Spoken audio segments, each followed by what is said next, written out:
Assalamualaikum warahmatullahi wabarakatuh. Kami dari kelompok 3 pada sore hari ini diwakili oleh saya, Rosi, menjelaskan tentang prinsip-prinsip dasar dalam sebuah kepemimpinan. Tadi teman-teman kita sudah menjelaskan tentang kelompok 1 dan 2, apa itu pemimpin, fungsi-fungsi pemimpin, dan lain sebagainya. Kali ini saya akan menjelaskan prinsip-prinsip dasar dalam sebuah kepemimpinan.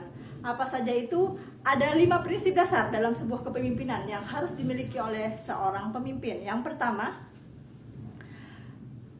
di dalam sebuah kepemimpinan adalah bukan sebuah teori tetapi tindakan. Karena dengan bertindak mereka akan memahami bagaimana seharusnya seorang pemimpin itu berfungsi dan efektif. Jadi tidak hanya plek dengan sesuai dengan teori, tapi bagaimana sebuah teori itu kita padu-padankan dengan praktek di dalam sebuah organisasi. Kemudian yang kedua, kepemimpinan lebih berbicara masalah kepedulian. Karena tanpa kepedulian seseorang tidak akan mampu memimpin orang lain dengan optimal. Nah, ketika seorang pemimpin tidak respect terhadap anggotanya, kemungkinan akan kembali begitu pula dengan anggotanya. Anggotanya kemungkinan besar tidak akan respect terhadap seorang pemimpin itu. Jadi ketika dalam sebuah organisasi di mana anggota ada mengalami sebuah masalah, tidak semangat. Nah, di sini dibutuhkan seorang pemimpin yang bisa peduli. Kenapa anggota saya ini yang biasanya rajin, giat, kok tiba-tiba tidak semangat? Nah, seorang pemimpin yang hebat adalah seorang pemimpin yang bisa mengetahui hal-hal yang tidak pas terhadap anggotanya. Kemudian mendekati dengan secara pribadi, menanyakan sehingga menemukan solusi dari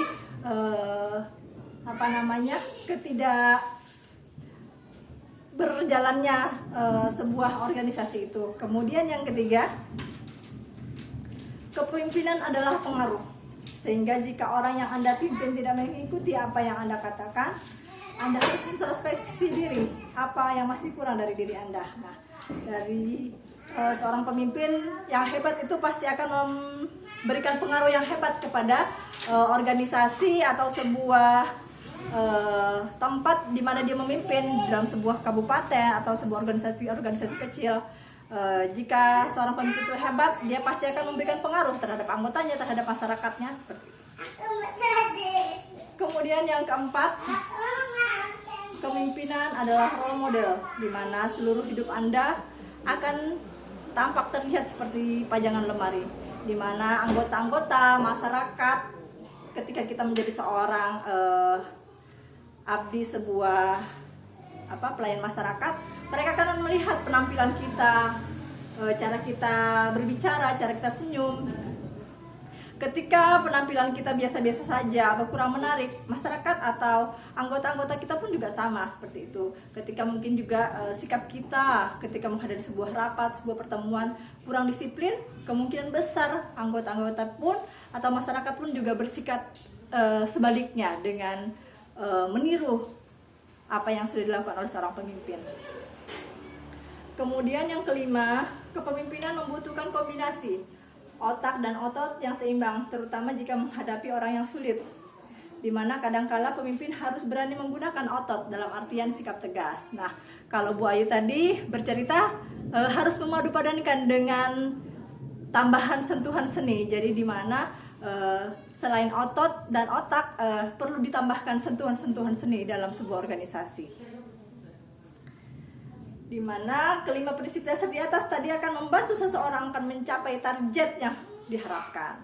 Nah, untuk di Indonesia sendiri kita mungkin lebih mengenal 3 prinsip dasar dalam sebuah organisasi, di mana yang kita kenal dengan prinsip dasar dari Ki Hajar Dewantoro. Yang pertama adalah Tut Ingarso Sang Tulodo, di mana seorang pemimpin harus memberikan teladan di depan. Jadi sebelum dia memimpin, meminta lebih daripada anggotanya atau masyarakatnya, seorang pemimpin harus memberikan contoh bagaimana dia harus bersikap dan lain sebagainya. Kemudian yang kedua, Ingadiomang Munkarso, yang artinya di tengah membangun kehendak atau niat pemimpin harus berjuang bersama-sama dengan anak buahnya atau dengan anggota-anggotanya. Yang ketiga, tuturi handayani, di mana dari belakang memberikan dorongan, memberikan support terhadap orang-orang yang dipimpinnya, sehingga keinginan yang diharapkan bisa tercapai bersama-sama. Demikian penyampaian dari saya, kurang lebih mohon maaf. Assalamualaikum warahmatullahi wabarakatuh.